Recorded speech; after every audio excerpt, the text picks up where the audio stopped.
Welcome everyone, this is Danny and Carl with Get Wisdom, and today we're going to continue with the channeling series. And today Carl is going to channel Nostradamus. His name was Michel de Nostredame. I think I pronounced that right, but most of us are going to know him as Nostradamus, and I think literally hundreds of books have probably been written about this fellow. He's quite popular even now, but he lived back in the 1500s. And you will have seen a little bio about this fellow if he's not familiar to you before you get to this part of the video. And so he should be a pretty interesting subject for today. He died in 1566, and he was famous for writing prophetic material. And so, Carl, maybe we've had some people like this that we've not exactly like this, but we've had some people like this that you've channeled for the series. But he's kind of unique, especially in terms of his when he did this work and the fact that he's still a very popular figure. Maybe you could comment on that for us. Well, I think the first thing I would say, just as sort of a rule of thumb, that people whose work has survived the test of time often had something to say and may well have had divine support to keep it in awareness over the centuries. So we're talking 400 years plus at this point. Right. I remember when I first encountered his name and kind of looked into this a little bit, and I was underwhelmed by these quatrains. It was interesting, kind of poetic, flourishes, and bizarre in a sense, because it's not the kind of thing that people speak. So it was clearly more of to me, it seemed more of a literary thing than an information source. It was sort of like someone kind of in a Poetry. Stream of consciousness. Yeah, like a poetic. Like getting a poetic train of thought going and getting impressions and writing them down, putting them into words and so on. And I know people have had a field day taking pot shots at his prophecies, which is easy to do because they're vague and they're encrypted in a sense, linguistically, not really through numerology or something, but they are obscure for a reason, which I don't know that anyone has appreciated up to this point. Maybe others have speculated about that. But they just taught him to sort of be, on again, off again, maybe coincidental hits occasionally. You can kind of force fit certain things to match a modern event, but it's pretty much a stretch. Yeah. There aren't dates and places and exact names of things. There are tantalizing similarities, but a lack of specificity. And of course, the skeptical mind says, where's the beef? Where's the concrete stuff? Yeah, the unequivocal match. Right. And you can't put mathematics onto something like this. So, and the other thing I would say about that is that as a visual psychic myself, a clairvoyant, meaning clear vision, visual impressions and scenes of things happening is my primary modality through which I do my intuitive work. So I can speak through experience that a picture is worth 1,000 words, because I see a vignette about a person's life, for example, if I'm doing some healing work for someone and I tune into the Akashic records about their life, and I'll see little vignettes that have taken place. I might see them from the perspective of the person, or I might see them from the perspective of a perpetrator, maybe beating them or something happening to them as an observer might view the scene. But the bottom line is, which 1,000 words apply? Where is this? When is it? Who is it really happening to? Because it's not my client, doesn't look like them. It's a different time and place and a different lifetime. Yeah. Most likely. Right. I can see things in the current life at times, but the more important things are often other lives. So, it's all up in the air. Yeah. And so anything I might come forward, even with a very literal, concrete description, you were wearing this and you look like, this and these things happened and it was your older brother and blah, blah, blah. And I get knowings as well. But there's no real concrete proof of anything. It's sort of like going and getting the story and then coming back and you know the story, but you have no proof. You've got no documents that are signed. You've got no forensics to go by. So this is all loosey-goosey, and that drives the skeptics nuts because they're wholly unsatisfied. Well, it's interesting in this case because we channeled Dolores Cannon recently, and she was in contact with him allegedly and had quite a bit of exchanges with him, and was able to, I guess, validate a number of key prophetic visions. And we listed those, and we there was one question in the series that we gave her where she talked about that. She filled that in. She claimed that he had the ability to see things, like he was clairvoyant. And yes. And then we also, I don't know if we talked about it then or offline, but we talked about the fact that if he was able to relate what he saw more literally, he actually put himself in danger. And there was one episode where I think in one of his almanacs or something, he said something about the king and queen, and something awful was going to happen, and he couldn't even talk about it, and he got called to court. And he, according to some historians, he was fully expecting to have his head cut off. He wasn't going to be coming back home from this visit, but that wasn't what happened. He was spared. But those were the days he lived in. You could say something, and that would be the end of it. Or yes. In this case, not say something, and that would still be the end of it.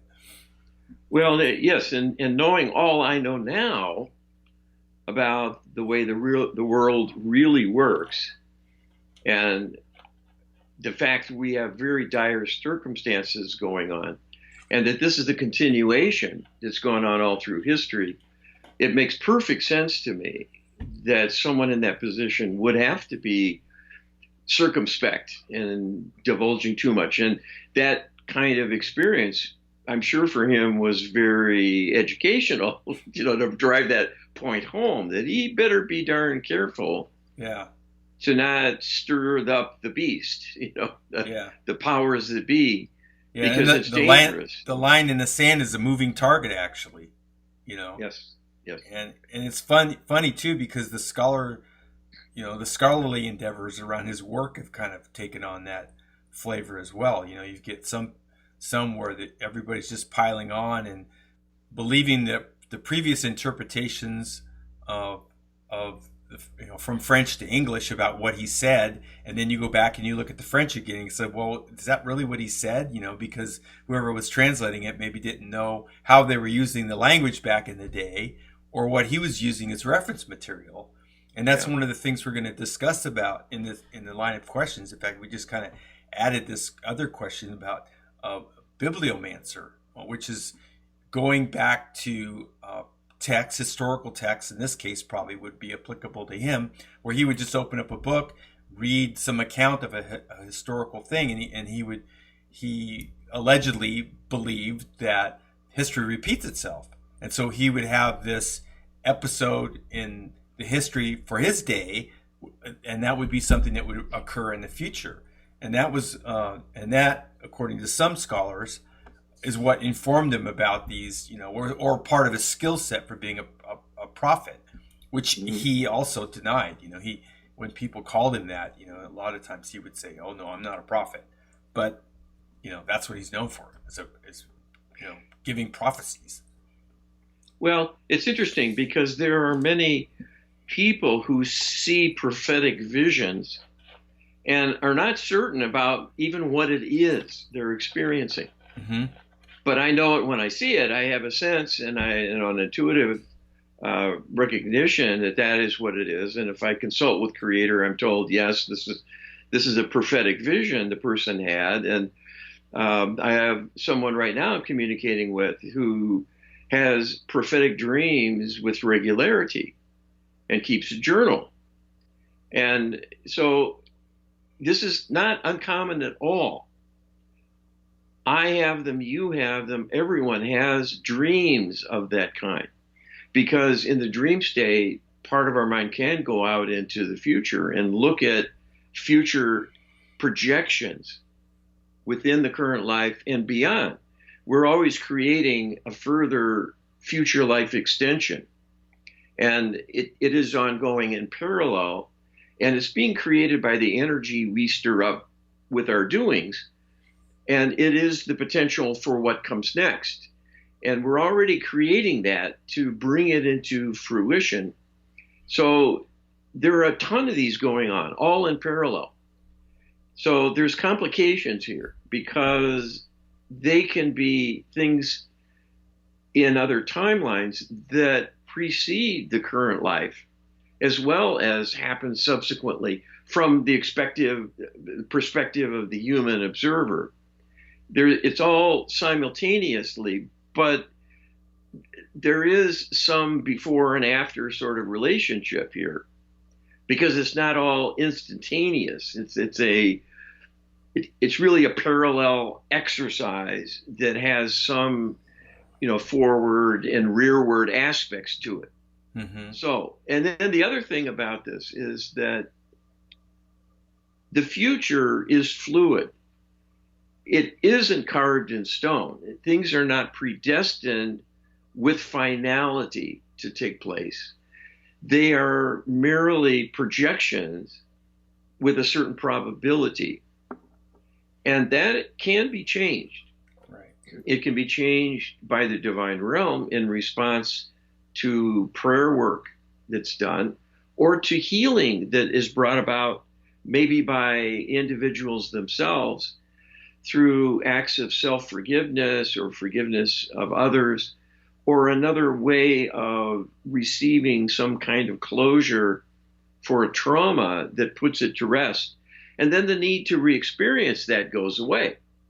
And that can be a tipping point for many other events in the future that was being constructed or projected forward. So what I'm saying is a prophet is never going to be 100% right about what they say.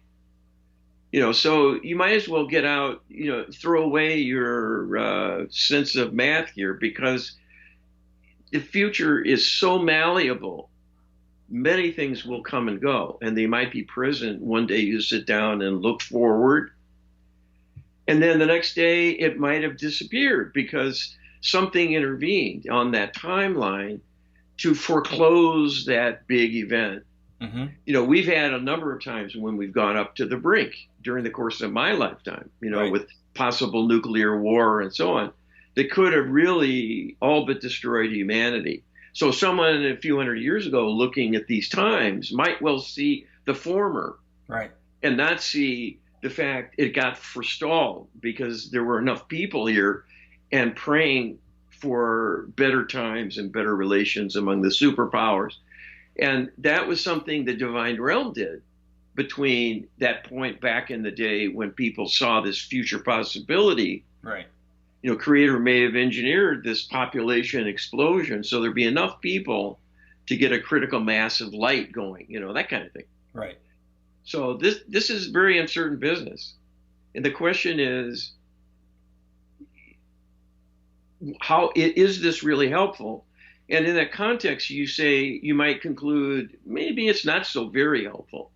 But it's interesting It's interesting as hell. And it shows you a lot about how things work and the Yeah. fact energy is important. Yeah, and that's probably where most of the value of this is that, we get the light being's perspective of something like what he was engaged in, and this staying power that he had in people's consciousness, and people returning to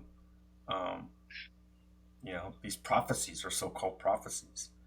So so we have 7 questions for him today, and like you say, I think it's going to be a pretty interesting inquiry. So maybe we should go ahead and get started.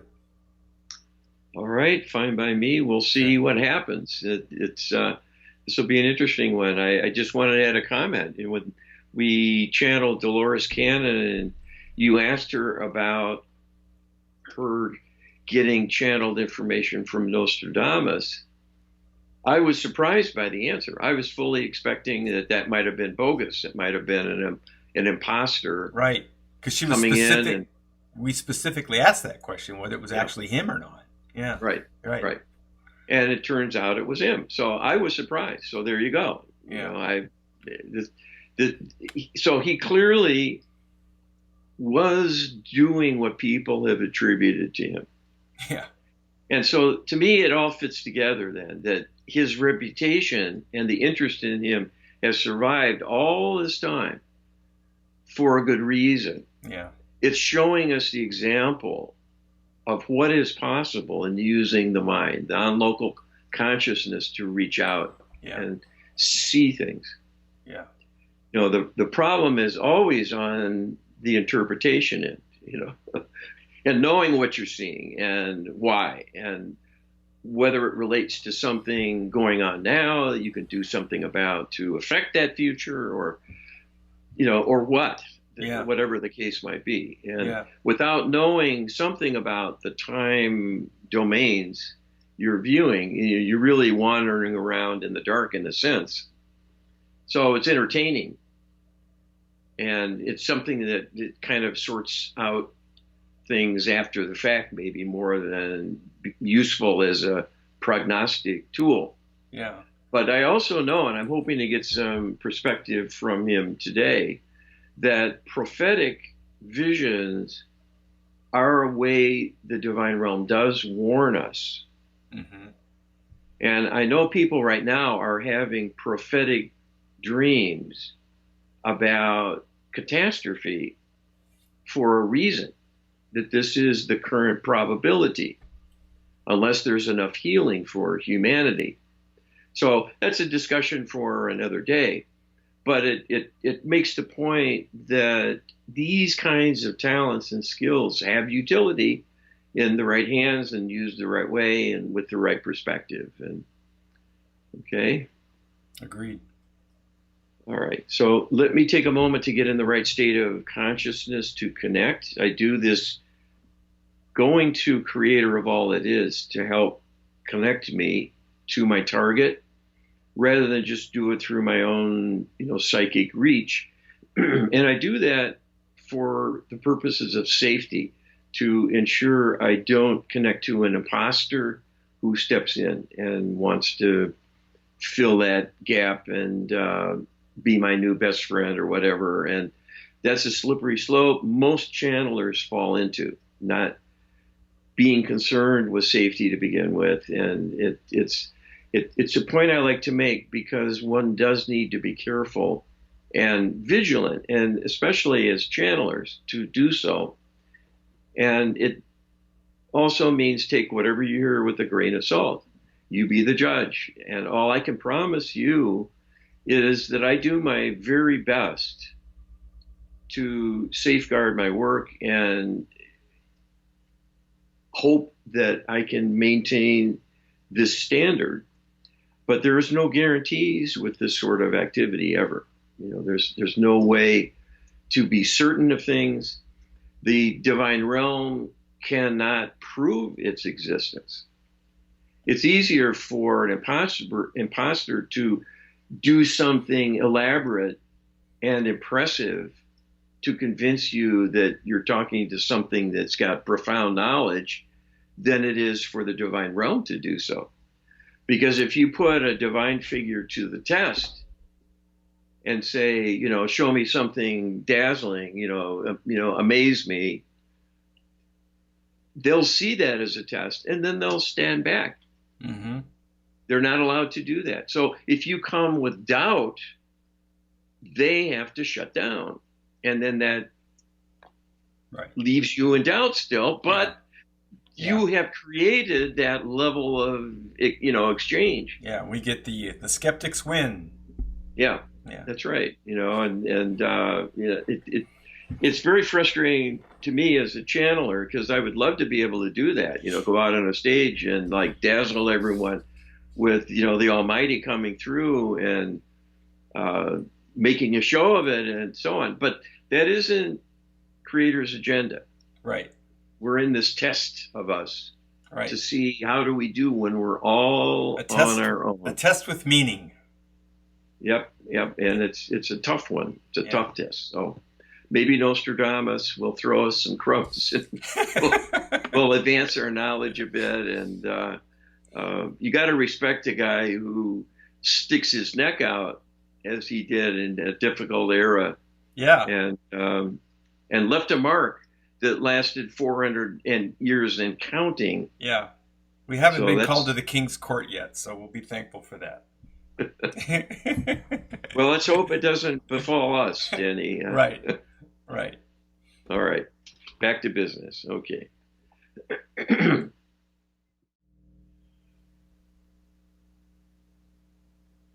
This is Nostradamus speaking to you. Thank you for joining us. You were apparently in poor health with gout and edema when you passed away in 1566. Were you able to transition successfully, and have you since reincarnated? If so, can you tell us about your subsequent life or lives, and if you are continuing in any fashion with a theme similar to your life as Nostradamus?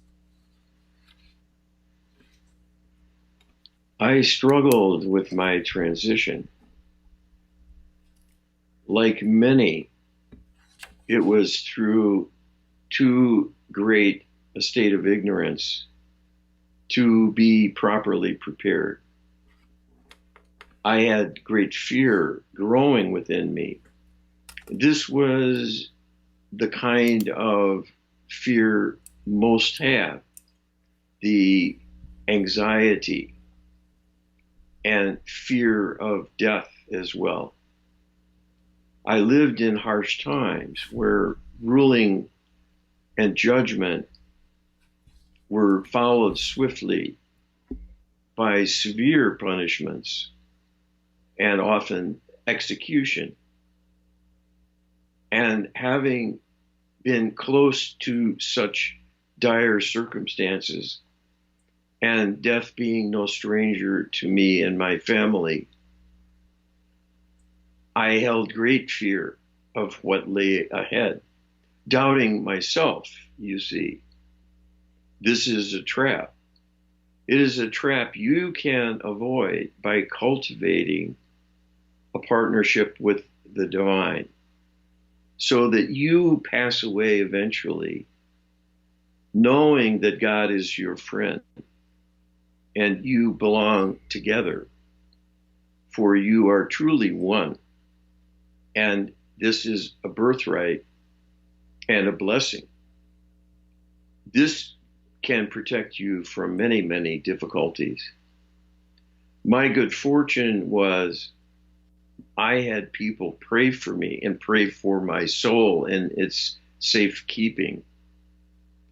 That enabled a sufficient spirit rescue for me to raise me up fully and return to the light before very long in that plight as an earthbound spirit being.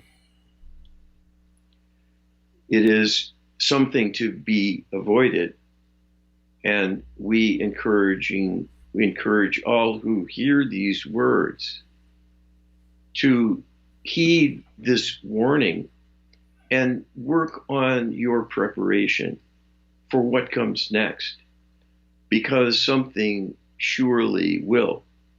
There is no death. You are either here or somewhere else. You would never plan a journey without first choosing a destination. Yet people do this all the time with regard to their passing. Some are taken early and unexpectedly. That is one thing. But for most, there is a period where they can see the end drawing near. It is not too late to reach out and get divine support and help going if this has been neglected. You can get help with this, and it will make all the difference. I have since reincarnated, and this was revealed in the channeling work done by the esteemed Dolores Cannon in reaching out to me. You are talking to the soul level of Nostradamus. And that is all well and good because it is the all-knowing part and can speak for those portions of the soul present in an incarnated state at any time through history. This is a little appreciated or known aspect of human experience that you as a living, breathing human being inhabit only a small aspect of the soul down in the physical, in that vibrational state of being, whereas the vastness of your soul still resides within the divine realm. And you, in fact, can have more than one incarnation running concurrently. And different aspects of the soul can participate within an incarnation, but always feeds back its learning and the knowledge gain. And the soul is a composite of many parts, but working in harmony as an integrated body of consciousness.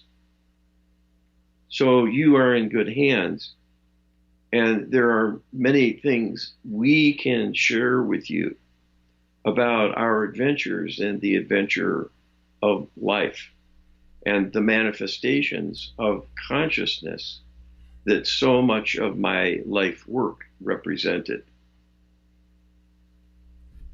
Okay, thank you.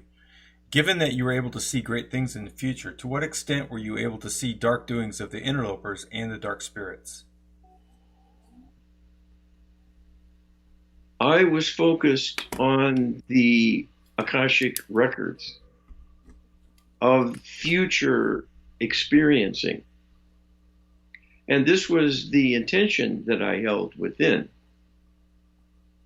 I saw little use with examining the past because I did not appreciate the great healing potential it represents to recover a link to a past calamity and repair what took place and set it right through a healing energetically that can influence the present or even the future beyond the present.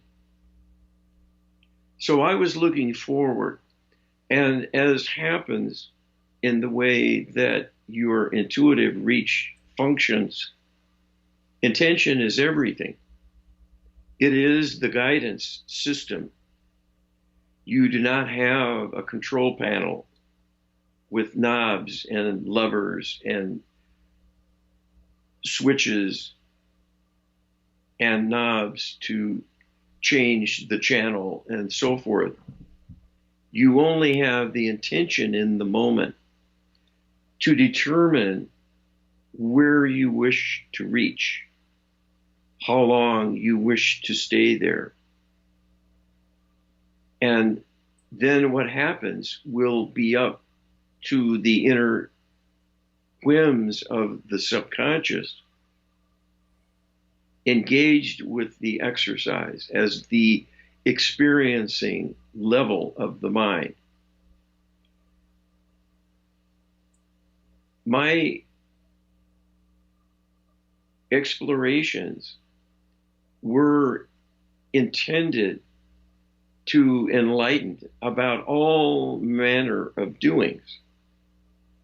So I did see many, many dark things and viewed them with alarm and with great sadness as well, because it became clear to me that the future I could see was no better than the present time in which I lived and the recent past, as well as the deeper past.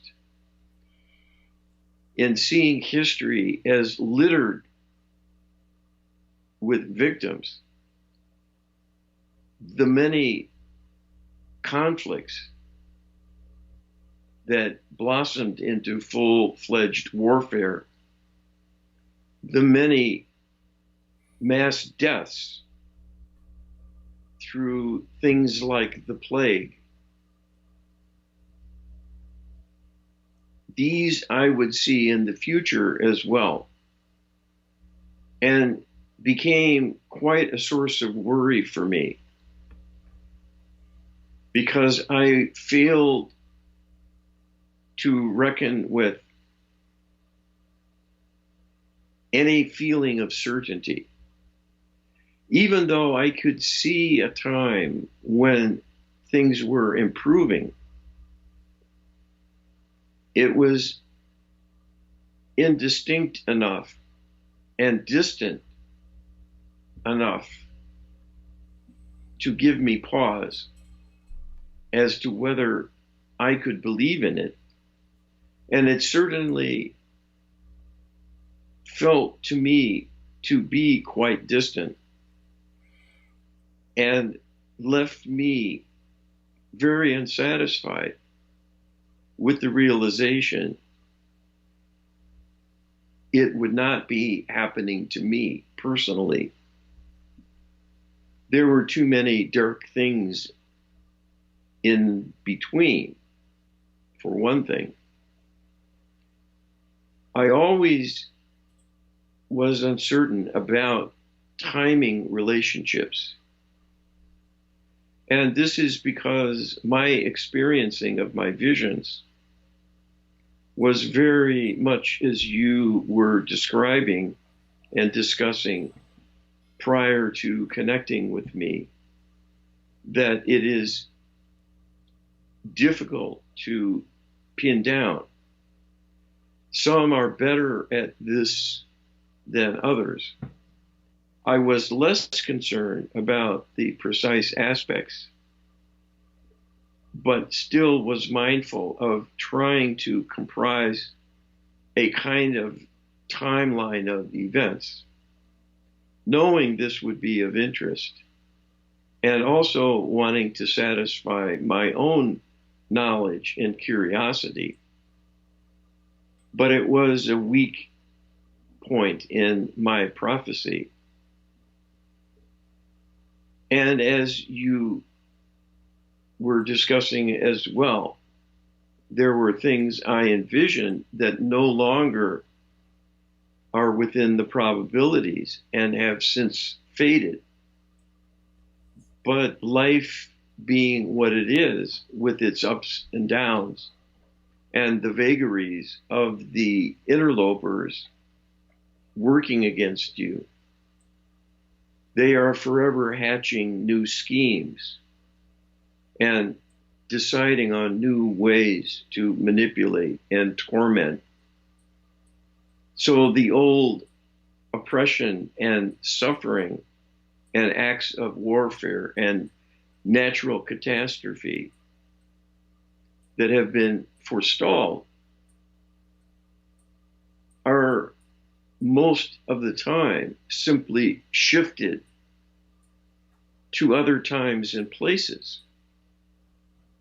So one area of the world that is spared is replaced by another area of the world where a natural disaster takes place. One war that is averted in one region is replaced by a war in a differing region. So the death toll keeps mounting, and the economic and personal loss from the devastation of all kinds of negative interventions continues to mount. But it is a shifting landscape. And one aspect of why this is so, and perhaps the most important consideration, is that the dark alliance of the demonic spirits and physical extraterrestrials subjugating you want specifically to stay one step ahead of the intuitives, wanting to see the future. So if you think about the fact there are people who can look at the future and see what's coming, there is no better way to discourage and discredit them than to create all the planning and implementation to set in motion a major catastrophe, whether through human conflict or natural forces, and have this take place in the future projection of the current lifetime through time travel, going into that future projection and initiating those very outcomes, and allowing the human observers to see this through their so-called third eye awareness and recount their visions and thereby go on record, only to have the appointed hour or date or sequence of events that were seen as a prelude come and go without the dire pronouncement coming to fruition.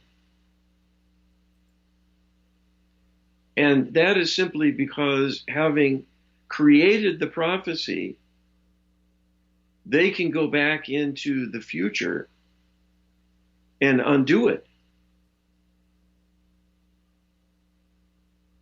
At a minimum, this gets conflicting perspectives and visions being created to sow doubt and discord, and an arena seemingly in disarray with so many differing impressions, differing opinions, and conflicting prophecies. Many people, having seen certain things, will simply move on to work on other projects and will not be keeping a steady eye on what is unfolding. So they themselves may never know of this change in potential.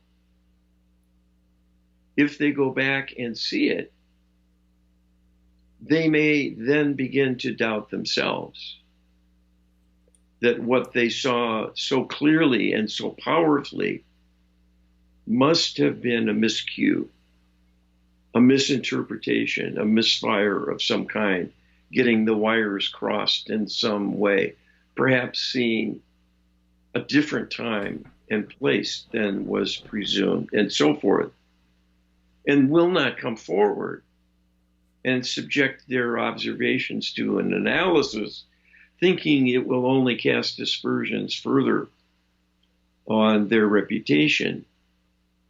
So this pattern of on again, off again catastrophe is never resolved and never reaches the stage of enlightenment to understand the inner workings. So this is something you will see, and is a deliberate way in which the cabal covers its tracks. It is invisible to the ordinary human because it is orchestrated from behind the scenes, using ordinary humans to carry out the plans. It is always human agents who bring about change for the worse in particular,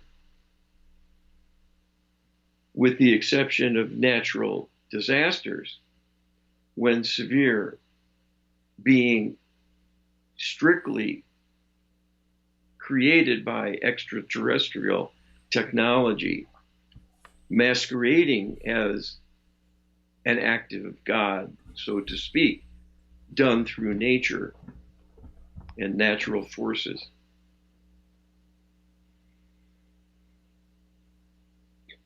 Okay, thank you. Your first family was apparently taken from you by the plague, and that unfortunate event perhaps prompted you to more seriously pursue your prophetic talents. Is this true? Does the plague of your day have a corollary for us today? If so, what would that be?